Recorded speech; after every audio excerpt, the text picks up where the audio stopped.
এবার বৃদ্ধাশ্রমে ঢুকলাম। চেহারা দেখলে বোঝা যায় এর সম্ভ্রান্ত পরিবারের মানুষ কিনা। কথা বলেন কিনা?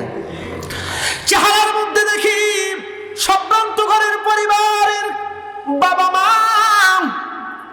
বেশ কিছু উপঢৌকন কিছু খাবার দাবার নিয়ে ঢুকলাম ভিতরে। কয়েকটা মা আর কয়েকটা বাবা আকুলিতে শুনে কলিজা ফেটে চৌচির হয়ে যাচ্ছিল, চোখ দিয়ে পানি আসতেছি। আমাকে বলল আমার সন্তান বিসিএস কেনার মেয়েগুলো শিক্ষিত, তাদেরকে কোটি কোটি টাকার সম্পদ দিয়েছি, আমাদের খোঁজ খবর নেয় না। আজকে আমরা বৃদ্ধাশ্রমে আছি। বুঝে নেন পিওর কোনটা আর কোনটা নকল। ওই যে 100 কানা পা ল্যাংড়া হালকা প্রতিবন্ধী যেটা সমাজে চলে না, ওইটা মাদ্রাসায় দিয়েছেন। লিখে রাখেন, আমি চ্যালেঞ্জ দিয়ে বলতে পারি বাংলাদেশে এমন কোন আলেমের বাবা মা নাই যে বাবা মা গুলো বৃদ্ধাশ্রমে গেছে।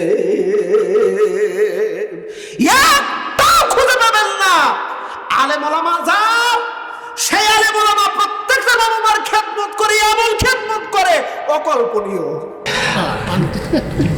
ভাইজান একটা কথা বলি, সরকারকে আমরা দোষ দেই, সরকারকে আমরা দোষ দেই। সরকারি ব্যবস্থাপনা কি করবে?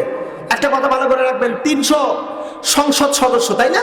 300 সংসদ সদস্য, 300 সংসদ সদস্য ওনারা কিচ্ছু করতে পারবে না। ওদের করার মতন কোনো সুযোগ নাই। আমি আপনি যদি ভালো না হই, দুর্নীতির আখড়া কোথায়? আমি একটা আলোচনা করেছিলাম শেরপুরে। আমাকে বলছে হুজুর আপনি কি জামাতে বক্তা নাকি? বলে ও হক কথা বলে বুঝি জামাতে বক্তা হয় নাকি? তাহলে আপনি সমস্ত কথা বললেন তো দুর্নীতি হয় জনগণ থেকে শুরু। দুর্নীতি কোনোদিন ওই যারা উপরে থাকে ওরা দুর্নীতি করতে পারে না। দুর্নীতি আমরা শিখাই, নেগেটিভ সেন্সে দিবেন না। ধরুন আপনাদের এখানে 2 জন এমপি বা 3 জন এমপি পদপ্রার্থী হয়েছে বা চেয়ারম্যান, কয়েকদিন পরে ইউপি নির্বাচন হবে, 4-5 জন দাঁড়াইছে। দাঁড়ানোর পরে যে ব্যক্তি সৎ যোগ্য মেধাবী তারা আপনারা ভোট দিচ্ছেন না। কেন দিচ্ছেন না? কারণ উল্টো পকেটে 500 টাকার একটা নোট আর 2টি স্পিড খাওয়াতে পারতেছে না, ওরা এই জন্য ভোট দিবেন না। কি দিবেন? ওই যে 500 টাকা দিবে, স্পিড খাওয়াবে, গরম গরম স্পিড খাওয়াবে, ওই যখন দিল ওরে আপনারা ভোট দিলেন। তার মানে দেখা গেল একটা ইউপি নির্বাচনে আমি শুনেছি যে একটা ইউপি নির্বাচন করতে নাকি প্রায় 1.5 কোটি থেকে 2 কোটি টাকা খরচ হয়। আমি আমার ইউনিয়নের চেয়ারম্যান হিসেবে হয়তো সিলেকশন দিতে পারে। তো আমাকে বলছে হুজুর আপনার টাকা আছে তো, আপনি যে নির্বাচন করবেন টাকা আছে? বলে যে কত টাকা লাগতে পারে? বলে তাও সর্বনিম্ন, আপনি হুজুর মানুষ তো তাও 1.5 কোটি লাগবে, 50 লাখ টাকা লাগবে। তখন কেন লাগবে বলেন তো? বলে কেন ভোটারদের কাছে টাকা দিতে হবে, ভোট কিনতে হবে, তাছাড়া আপনি ভোট পাবেন না। বললাম আচ্ছা, আমি যদি 50 লক্ষ টাকা দিলাম সাপোজ দিয়ে এবার আমি চেয়ারম্যান হলাম, আমি তো নিশ্চয়ই কোনো না কোনো কিছু ক্ষতি করে এই টাকাটা আমাকে বের করতে হবে। বের করতে হবে না, হয় ঋণ করতে হবে, নতুবা জমি বিক্রি করতে হবে, যে কোনো একটা ক্ষতি করতে হবে। তো 50 লাখ টাকা তো আমাকে তুলতে হবে। কারণ আমি যতটুকু জানি ইউনিয়ন পরিষদের সর্বোচ্চ মানে বিভিন্ন দিক দিয়ে সবকিছু মিলা একটা চেয়ারম্যানকে 18 থেকে 22,000 টাকা দেওয়া হয় প্রতি মাসে। তাহলে এবার 12 মাসে কত টাকা আসে, 5 বছরে কত টাকা আসে, হিসাব নিকাশ করে দেখেন তো 50 লাখের সাথে যোগ বিয়োগ গুণন করলে এবার বেশি হবে নাকি কম হবে? তাহলে নিঃসন্দেহে আমার ওদের গরিবের 10 কেজি চাউলের কাঠ আমাকে মেরে খেতে হবে। ওই রাস্তার জন্য কিছু টাকা বাজেট হবে, ওই টাকা আমার মেরে খেতে হবে। ইউনিয়ন পরিষদের বিভিন্ন সেক্টর থেকে দুর্নীতি করতে হবে। তার মানে হলো দুর্নীতি হলো আমরা জনগণ আর নেতাদেরকে আমরা দোষ দিই যে নেতারা এমন করলে কমন করলো কা। যে নেতা টাকার কথা টাকার লোভ দেবে দেখাবে, ওরে বৃদ্ধাঙ্গুল দেখাতে হবে, তাহলে আর দুর্নীতি করার কোনো সুযোগ থাকবে না। আমার দেশে তো আমরাই তো দোষী ভাই, আমরা দোষী। সরকার বাহাদুরদেরকে দোষ আমরা দেই না, মোটেও দোষ দেই না, কারণ আমরা বড় দোষী। জবাব দিতে পারবো না বন্ধু, জবাব দিতে পারবো না। তাহলে আমরা কি কথা বলছিলাম? কৃপণতা। অন্তরের ভিতরে যদি কৃপণতা নিয়ে নামাজে দাঁড়ানো যায়, নামাজ কি হবে? বুঝে শুনে উত্তর দেন, নামাজ কি হবে? কারণ কোরআন কারীমে সূরা বাকারার শুরুর দিকে আছে, আল্লাহ পাক বলছেন মিম্মা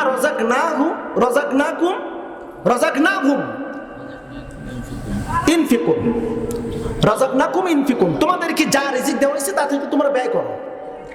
কোরআনুল কারীমে আরেকটা আয়াত আছে লান তানালুল বিররা তুহিব্বুন ওয়া মা তুনফিকুনা মিন শাইইন ফাইন্নাল্লাহা বিহি আলিম। আল্লাহ পাক বলেন লামে তাকিদ বা নুনে তাকিদ, লান তানালুল বিররা, নেকির অধিকারী হতে পারবা না। কার কথা? একটু জোরে বলেন, আর একবার বলুন। নেকি তুমি পাইবাই না, লান তানালুল বিররা, নেকি তুমি পাইবা না হাত্তা তুনফিকু মিম্মা তুহিব্বুন, তুমি যেই বস্তুটাকে বেশি ভালোবাসো ওইটাই তুমি আগে দান করো। হুকুম কার? আরো জোরে বলুন। তবেই তুমি নেকি পাবা। ভালোবাসার জিনিসকে দান করলেন না। আমাদের দেশে অবশ্য দান সদকা করে না যে তা না, যেটা চলে না, কথা বোঝেন না, যেটা চলে না। আমি আজ কয়েকদিন ঢাকা অবস্থান করতেছি, 14 দিন। আজকেও কিন্তু আমি ঢাকা থেকে এখানে এসেছি। আমার আব্বা অসুস্থ, তার বাম পাশের ফুসফুসিটা ড্যামেজ হয়ে গেছে, ফুসফুসিতে নিউমোনিয়া ধরা পড়েছে, লাঞ্চে ইফেক্ট করেছে, রক্তের ভিতরে পয়জন, মানে ইন টোটাল মিলে তার একটা করুণ পরিণতি। ঈদের পরে আমি কোনো মাহফিলে অ্যাটেন্ড করি নাই, বেশ কিছু মাহফিল ছিল আমি অ্যাটেন্ড করিনি। তো আজকে মানে আমার বাড়িতেও কিছু টাকা পয়সার জন্য বাড়িতে আসার প্রয়োজন ছিল। ভাইয়ের সাথে আমার কথা হয়েছে বৃহস্পতিবার, আমার স্মরণ ছিল না যে এই মাহফিল আমার আছে বা মাহফিল আমি নিয়েছি। কারণ আমার সেন্স শুধু একটাই, বাবার সেবা যত্ন করা, খেদমত করা, তার চিকিৎসা করা। তো আমি আসতেছি মেডিসিন নেওয়ার জন্য, হাসপাতাল থেকে বের হয়ে ওভার ব্রিজ আছে, ওভার ব্রিজ। তো ওভার ব্রিজ পার হয়ে আসতে দেখি একটা অন্ধ ব্যক্তি বসে আছে একটা প্লেট নিয়ে। তো হঠাৎ করে আমার নজর গেল তার দিকে, প্লেটের ভিতর তাকায় দেখি 10 টাকার নোট, 20 টাকার নোট, ছেঁড়া, ময়লা। তখন আমার অন্তরের ভিতরে ধাক্কা দিল, আহারে, একজন মিসকিনের সামনে, সে ব্যক্তি অন্ধ, তার সামনে তুমি ছেঁড়া টাকা দিলা। তোমার কাছে কি পরিষ্কার টাকা ছিল না? ভালো টাকা কি ছিল না? নিশ্চয়ই ছিল। তুমি দিলা কোনটা? যেটা অচল, চলে না, সেইটা তুমি দিলা। মসজিদেও তাই দেয়। আমার ইমাম সাহেব ভাই, মুখলেস ভাই বলতে মসজিদেও তাই দেয়, যেটা চলে না সেটা মসজিদে দিয়ে দেয়। ওই যে আমার এক কাউসারি ভাই ছিল, আমাকে বলতো, নাতি, আমাকে বলতে হবে, আর টিভির বক্তা শোন, তুই তো ওয়াজ করতেছু, মাদ্রাসায় কোন ছাত্রগুলো ভর্তি করে দেবে বাপ মা, তাই কি তুই জানিস? বলেন যে না, তো একটু বলেন তো খুলে। বলে যেটা 1 চোখ নাই, নাক দিয়ে শীত পড়তেছে, পাওয়ারটা খুঁড়া, মাথা এক সাইডে বেকা, এইগুলো দেয় মাদ্রাসা। আর যেগুলো ভালো মেধাবী সেগুলো দেয় কলেজ, ইউনিভার্সিটিতে। তবে আল্লাহর শুকরিয়া, মাদ্রাসার যেগুলো কোরআনের সংস্পর্শে চলে যায় সেগুলো হয়ে যায় হলো গোল্ডেন, আর যেগুলো কোরআনের সংস্পর্শ থেকে বাহির হয়ে যায় ওগুলো হলো সিটি গোল্ডেন। কথা বলেন না কেন? একটা হলো পিওর গোল্ড, আর একটা হলো সিটি গোল্ড।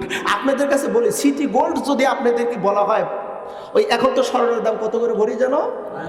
2.5 লাখ টাকা। আপনাকে যদি বলা হয় 2,500 টাকা ভরি আপনাকে সিটি গোল্ড দেওয়া হবে, আপনি কি নেন? তো বলুন যে আই ডোন্ট লাইক ইট, কর না কা, বলে এটা আমার সহি না, সরায় দাও। আর সিটি গোল্ড 2.5 লক্ষ টাকা, সমস্যা নেই, এটাই নেব। ও বন্ধু, অনেক লম্বা চওড়া কথা। আমার এই 2 চোখে আমি এত কিছু দেখেছি, দেশের বিভিন্ন জায়গায়, বিদেশে অনেক কিছু দৃষ্টান্ত আমার চোখের সামনে দেখেছি।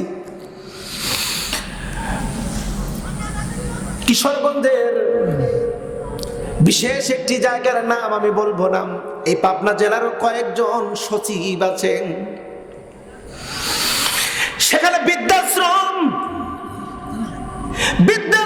ঈশ্বরদীর, তারা স্বামী স্ত্রী 2 জনই আছেন, আর তার সন্তানগুলো বিসিএস ক্যাডার।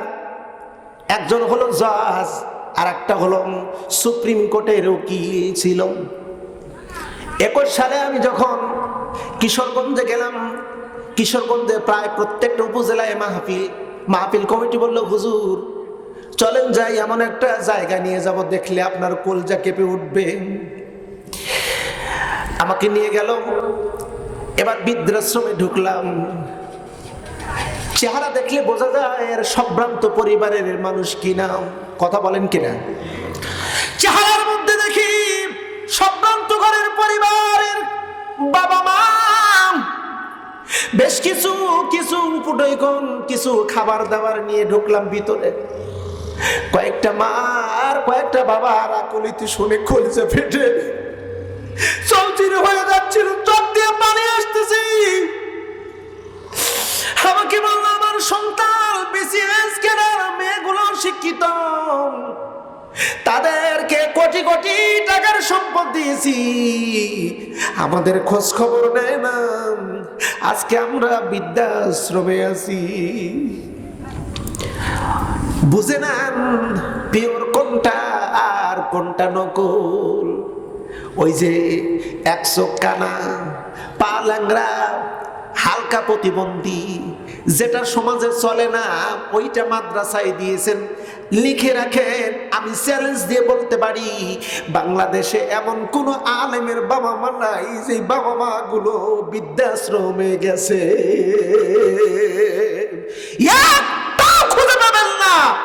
আলেম ওলামা যা, সেই আলেম ওলামা প্রত্যেকটা বাবা মার খেদমত করে, এমন খেদমত করে অকল্পনীয়। আজকে যখন হাসপাতাল থেকে আসতেছিলাম বাবার কাছ থেকে বিদায় নিয়ে, জোরে কথা বলতে পারে না, শুধু এতটুকু কথা বলছে, বাবারে তুমি আমাকে ছেড়ে চলে যেও না, তুমি হয়তো আমাকে এসে পাবা না।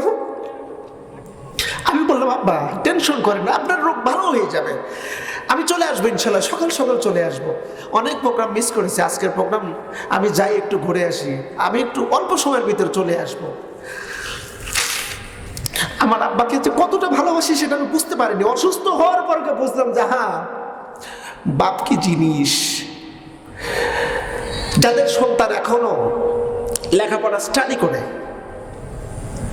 একটু ট্রেনিংটা ঘুরায় দেন, আল্লাহ দিনই এলেম শিক্ষা দেন। আপাতত এতটুকু জানাজার নামাজ সে পড়াতে পারবে। টাকা দিয়ে মৌলবি ভাড়া করতে হবে না, কবরের পাশে গিয়ে দোয়া করবে, রব্বি রহমহুমা কামা রাব্বায়ানি সাগীরা। রাসূল বলেন সন্তান যদি বাবা মার কবরের পাশে এতটুকু দোয়া করতে দেয়, আবার আল্লাহর পক্ষ থেকে ওই বাবা মার কবরে আছে মাফ করে দিবে। এই সুযোগটা এখনো ছাড়েন না। যদি সুযোগ থাকে ট্রেনিংটা ঘুরায় দেন, আল্লাহর দিনের রাস্তা, আল্লাহর দিনের ইলমে দিন শিক্ষা দিয়ে দেন। ইহকালও উন্নতি, কল্যাণ, পরকালেও মহা উন্নতি, মহা কল্যাণ। অপ্রিয় বন্ধুরা, যে কথা বলতেছিলাম, সম্পদ দান না করা পর্যন্ত নেকির অধিকারী হওয়া যাবে না। কৃপণতা নিয়ে যদি কোনো ব্যক্তি নামাজে দাঁড়ায়, ওর নামাজ হবে না। এবার আসেন, 6 নাম্বার হলো রিয়া, লোক দেখানো, মানুষ দেখানো ইবাদত আছে না? কথা বলেন না কা? মানুষ দেখানো কিন্তু ইবাদত আছে। আমি নামাজ পড়তেছি, মানুষ যেন কয় না লোকটা নামাজি। আমি দান করতেছি, মানুষ যেন বলে না। এটা অন্তরের বিষয়। কিন্তু জোরে বল, কিসের বিষয়? জোরে বলেন না, অন্তরের বিষয়। এই জন্য সতর্ক থাকতে হবে বন্ধু, সতর্ক থাকতে হবে। সতর্ক যদি না থাকি তাহলে নামাজ আমাকে জাহান্নামে নিয়ে যাবে। ও বন্ধু, আমি যে কথা বলতেছিলাম, হযরত ওমর রাদিয়াল্লাহু তাআলা আনহু,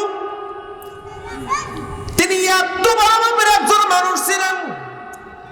সেই মানুষটি দিনের বেলা সরকারি কাজে, রাষ্ট্রীয়